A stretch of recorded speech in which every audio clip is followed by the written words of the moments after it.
S'ils l'ont fait, pourquoi pas vous? Salut à toutes et tous, c'est Yacine Scali et bienvenue dans la tête d'un CEO, le podcast qui vous inspire à entreprendre. Depuis 5 ans, je vous propose de faire un petit tour dans la tête de un ou une entrepreneur chaque semaine pour justement s'inspirer de leur état d'esprit et de leur parcours. Mon objectif, il est hyper simple, c'est voir un maximum de personnes se lancer, entreprendre et miser sur elles.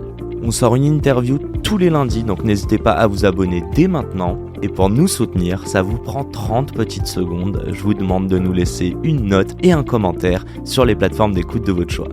Encore une fois, un grand merci de nous écouter et n'oubliez pas, s'ils l'ont fait, pourquoi pas vous? Bonne écoute à toutes et tous.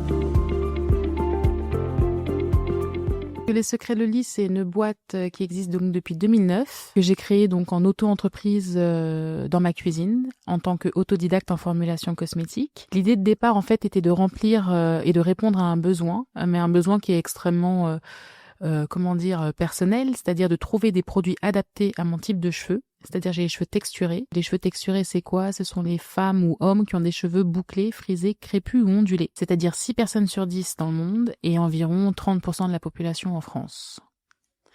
À l'époque, je trouvais pas de produits adaptés à mon type de cheveux pour les porter au naturel. Il y avait surtout de l'import américain ou autre, ou surtout des produits de défrisage ou pour altérer en fait la nature de nos cheveux. Et donc j'ai commencé à créer dans ma petite cuisine des produits d'abord pour moi, très égoïstement, ensuite les copines, les cousines, les collaboratrices.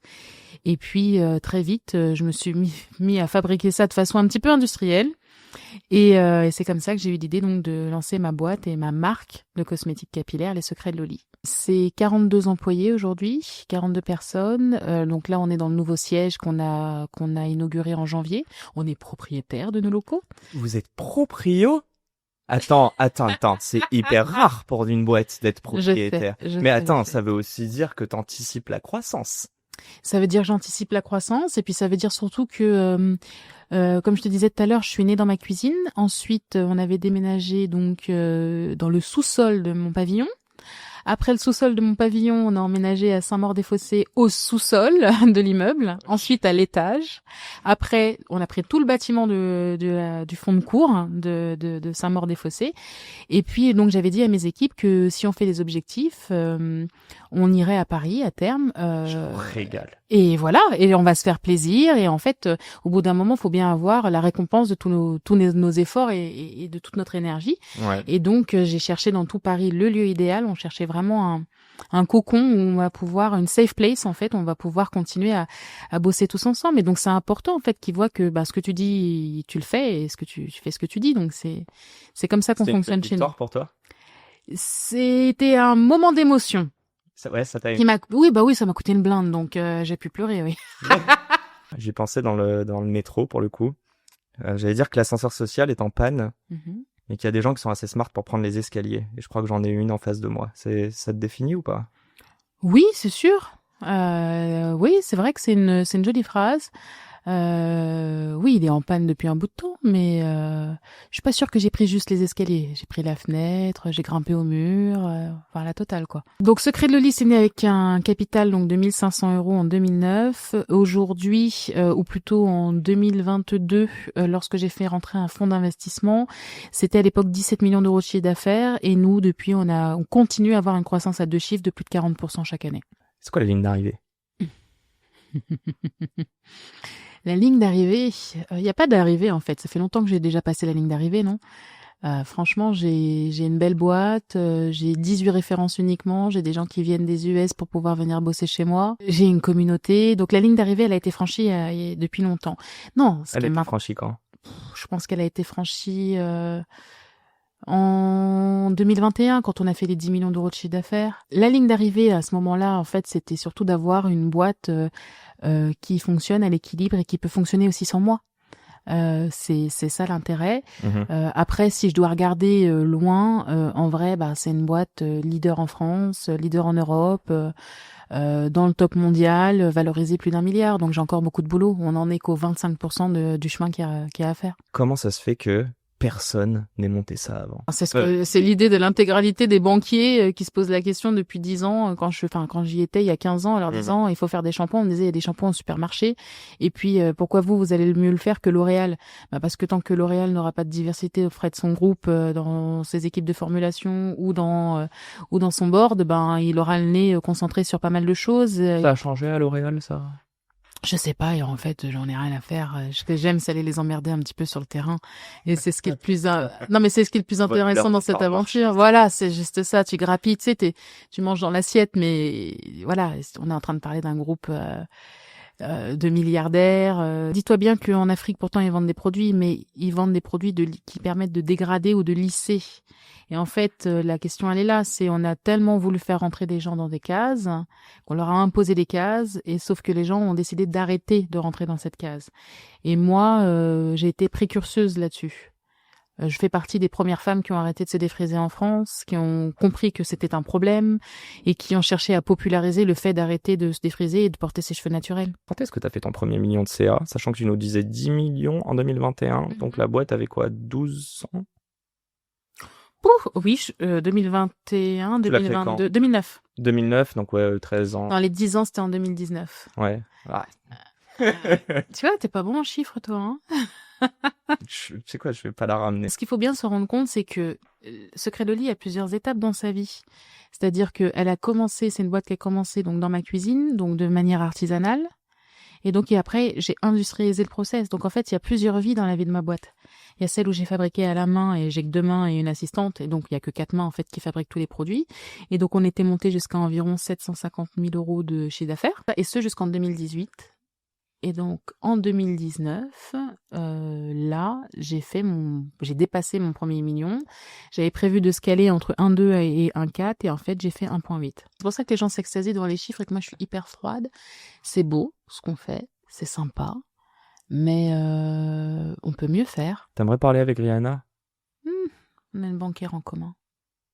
Pas d'intro encore? Pas eu d'intro encore? Je pourrais demander, mais laisse-moi attendre un petit peu. C'est Fenty, hein, sa marque, c'est ça? Ouais. Tu trouves que ça t'a aidé ou pas? Pourquoi ce serait pas moi qui ai aidé Fenty? Tout le monde pense qu'elle a inventé la lumière. Moi, j'ai énormément de respect, mais deuxièmement, derrière, il y avait LVMH.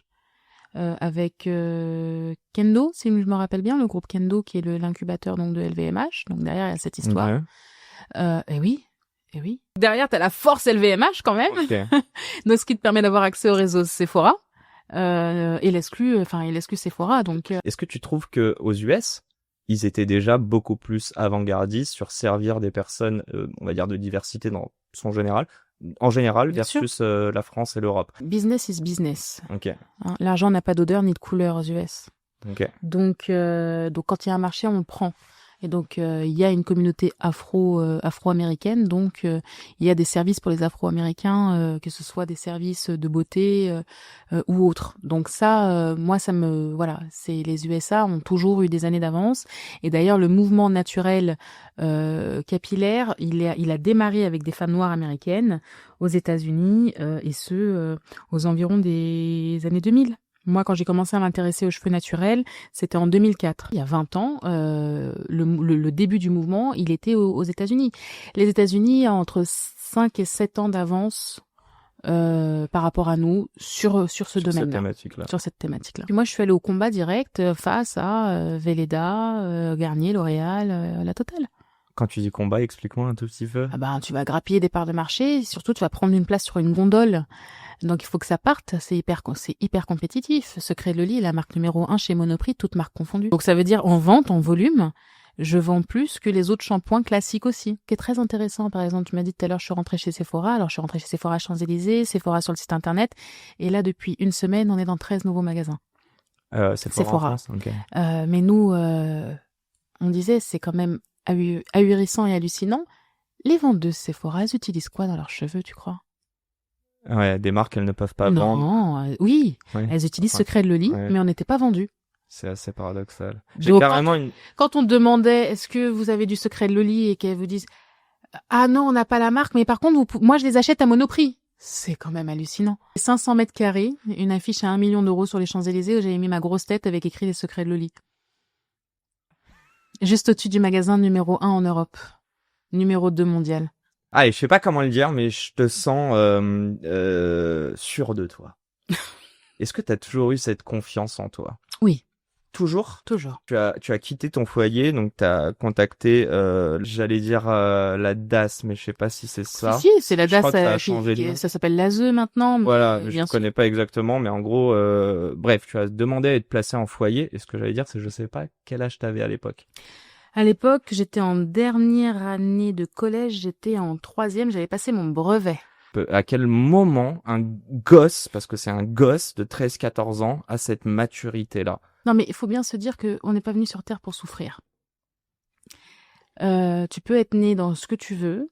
Il y a un moment où si tes parents ne se comportent pas comme des parents, tu n'as pas à te comporter comme leur enfant. Mais comment tu sais à 13 ans ce que des parents doivent Il y a faire? eu une dispute. Mais tu t'en rends bien compte quand tu Ok. compares. Non, mais quand tu compares avec copains. tes copains et tes amis, tu te rends bien compte qu'il y a une couille dans le pâté. Que t'as pas tiré le bon numéro.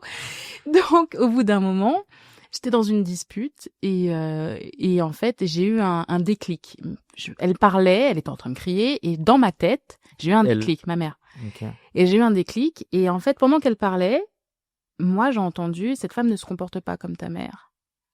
Donc, tu n'as pas à te comporter comme sa fille. Et à partir de ce moment-là, je l'ai regardée dans les yeux et je lui ai répondu. Là, à partir de ce moment-là, je me suis dit, en fait, si les gens ne t'apportent pas le respect ou ce qu'ils doivent t'apporter, tu peux pas constamment être, tu vois ce que je veux dire, t'écraser. Et donc, en fait, j'ai répondu ce jour-là, c'est complètement parti en live. Et c'est à l'issue de cette énorme dispute-là où mon oncle était intervenu que j'ai cogité et que je me suis rendue donc dans un hôpital voir une assistante sociale et j'ai demandé à être placée. Ton oncle, c'est le même à qui tu fais cette dédicace sur les secrets de Loli? Ouais. C'est full de l'émotion, on s'en fout de l'argent là. Les secrets de Loli va jamais mourir et la marque ne mourra jamais en hommage à la petite fille que tu étais à 13-14 ans. C'est un peu ça. C'est un peu ça. Les secrets de Loli, c'est mon nom depuis que je suis née sur Internet, hein, dès le début. Et puis, pour aller plus loin justement dans cette affaire de ne pas laisser mourir, donc j'ai créé une bourse qui s'appelle la bourse Marc Vingo, qui est une bourse en fait pour un jeune porteur de projet, qui est entre 10 et 15 000 euros. Parce qu'en fait, mon oncle Marc n'a pas eu d'enfant, pas de femme. Et donc, en fait, la lignée de la famille s'arrête avec lui. D'accord. Et donc, du coup, quand je suis allée sur Google, je me suis rendu compte qu'il y avait plus rien. Il y avait rien. Et c'est son nom ou pas Et donc, la bourse porte son nom, Marc Vingo, pour D'accord. pouvoir maintenant, quand tu tapes, il y a des choses. Il y a un héritage en fait. Ouais. Ok. Tu travailles toujours avec ton oncle Il est mort. sur... Oh mince, désolé. Il est mort en 2015, lorsque j'étais enceinte de mon premier fils. Ok. Et pour la petite histoire, et c'est pour ça que je pense que je suis extrêmement liée à mon DG, en 2015, je reçois un email donc de MGC d'un certain Franck Braillard, et il me demande, oui, bonjour, je suis le directeur des 14 magasins, je voudrais vous revendre, est-ce qu'on peut se voir? Et je dis, jamais de la vie, MGC, crevé. Parce que c'est aussi le premier importateur de produits cosmétiques en Afrique, dont des produits que je n'aime pas forcément. Et donc, du coup, je veux pas y aller, et mon oncle me regarde et il m'infantilise, c'est chose que j'ai horreur de ça. J'ai pris la mouche ce jour-là, et il me dit, tu vas y aller, jeune fille, tu vas t'asseoir, tu vas écouter, et tu prendras ta décision uniquement après ce rendez-vous. Et donc, je rencontre Franck Braillard, qui me fait l'éloge de MGC, et qui me dit, on acceptera tout ce que vous voulez, les conditions que vous voulez, etc. Donc, je lui sors que des mythos. 50% à la commande. Oui. Voir jusqu'où il peut aller. Jusqu'où, et le gars il me dit oui à tout. Donc j'avais plus aucun argument. Je rentre chez moi et puis je me dis merde, je crois que je vais accepter. Et j'essaie d'appeler mon oncle. Mon oncle ne répond pas au téléphone, alors je l'ai vu le matin. Et donc 24 heures plus tard, je suis allée à l'appartement et c'est là où je l'ai trouvé. C'est toi qui l'as retrouvé décidé? Ouais. Ok. Mais c'est le dernier conseil qu'il m'a donné et Franck Braillard, c'est quand même aujourd'hui mon directeur général. Et... Donc la boucle est bouclée en fait. Tout à l'heure, je t'ai parlé de communication et à un moment, je t'ai glissé le mot responsabilité. Et je te l'ai posé en prémisse, mais est-ce que tu estimes que ta notoriété et ta richesse aujourd'hui, c'est une responsabilité pour toi, notamment par rapport à ton histoire? Répondrai ce que Rihanna a répondu. Rihanna. Si vous êtes là pour avoir des exemples, je suis pas là pour ça. C'est aussi simple que ça. J'évolue par moi-même. Je suis responsable déjà de moi-même. C'est déjà beaucoup. Et maintenant de 2 petits autres êtres humains avec. Donc c'est encore plus. Donc je dirais que soyez votre propre modèle. Arrêtez d'en chercher ailleurs. Ça, c'est vraiment important. Moi, j'ai pas eu de modèle. Donc j'ai créé le modèle que j'aurais voulu T'as avoir. 0 modèle. 0. Qui c'est Pourtant. que tu veux que j'ai? Avec qui je vais m'identifier? Kardashian, moi, tout le monde était en train de lui jeter la pierre à l'époque. Moi, j'avais déjà repéré. Le mécanisme qui était La très, mère très ou intéressant. Kim ou La les totale. plus- les La petites totale. Ok. Il y avait ça qui était très intéressant. Ensuite, tout le sacre autour de Beyoncé, qui était très intéressant. Tout était léché, réfléchi. Et quand tu sors un truc, c'est carré. Il y a Même pas ça d'adroite. compris par Jay-Z qui en a fait un. Non mais c'est incroyable quand même ça. Voilà. Et moi je suis fan de Ça- Jay-Z. Hein. Ouais, mais C'est ma ça, tu vois, c'est ce perfectionnisme, moi, m'a toujours, voilà. Mais, enfin. Mais je te sens authentique. Je suis pas sûr que Beyoncé soit authentique. Oui, mais attends, j'ai pas dit, tu vois, c'est exactement ça. Donc c'est pour ça que je te dis, il y a une personne. partie de si. Ah mais une bien partie- sûr, bien Ok. sûr, bien sûr. Et d'ailleurs aujourd'hui, j'ai 2 personnes de l'équipe de Kylie Cosmetics qui sont aujourd'hui ma directrice, ma nouvelle CEO et mon directeur marketing. Et tu vois, je suis allée chasser des grosses têtes et pourtant j'y suis allée autour d'un café. Et j'ai dit est-ce que vous pouvez venir nous rejoindre? J'ai demandé poliment. Hein. Bon, je vais pas te demander combien sur ton compte en banque, parce que tu me répondras pas. Ce rire qui veut tout dire. Non, plus sérieusement, à quel point c'est important en 15 ans de capter la valeur? Jusqu'en 2022, je me rémunérais 2500 balles par mois. J'étais le boss de l'entreprise, mais il y avait des salariés qui gagnaient Qui plus que gagne moi. plus que toi. Et fine, en vrai, parce que toi, t'as cette equity, sauf que au bout de quelques années, c'est cool. Et je pense que c'est sain, plus que cool. Est-ce que c'est pas sain de capter cette valeur et de la transformer en valeur financière? Oui, mais tout le monde n'a pas cette éducation financière-là, tout le monde n'a pas l'idée de le faire, parce que c'est aussi perdre un peu de sa boîte. Qui t'a aidé là-dessus? Parce qu'on n'est pas éduqué financièrement en France. Ouais, dis-moi. Franchement, j'ai eu une conversation avec quelqu'un pendant une soirée qui m'a dit putain mais moi j'aurais tout vendu et je me serais barrée avec le golden ticket et j'ai pas dormi pendant 2 jours. Merci Sam de My Jolly Candle. Okay. Donc il m'a dit ça, je comprenais pas pourquoi je dormais pas. Du coup j'ai envoyé un texto à une copine et je lui ai dit mais comment on lève des fonds? Et elle me dit attends bouge pas, je te présente quelqu'un. Et donc elle me présente une avocate et elle me dit on va boire un café. Et donc, je lui donne mes chiffres et elle me regarde, elle s'arrête, elle dit quoi? Je dis tu crois que ça vaut quelque chose? T'étais plus grosse que ce que tu pensais? T'étais plus petite que ce que tu pensais? J'étais plus grosse que ce que je Oui, pensais. non, l'inverse, oui, c'est ça. Enfin bref. Elle me regarde et elle me petite, dit, ok, bon, écoute, moi je peux t'accompagner, en tout cas je peux répondre à tes questions. Et donc elle m'a présenté des banquiers d'affaires, 2, et j'ai choisi mon banquier d'affaires, avec qui ça se passe très très bien, avec qui ça s'est passé très très bien, et pendant tout le process, j'ai beaucoup absorbé, beaucoup. Il m'avait dit à la fin du process, tu parleras comme un banquier. Et il avait raison. Si t'étais pas entrepreneur, part du principe que tu n'avais peut-être pas eu aussi tous les événements de ta vie qui t'ont permis de, moi je d'y prendre confiance en toi, mais toi tu dis que non, pas forcément, mais passons. Qu'est-ce que tu ferais? J'étais tellement insolente. La confiance en soi, elle est née, je suis née avec. Je pense que j'aurais été quand même une excellente avocate.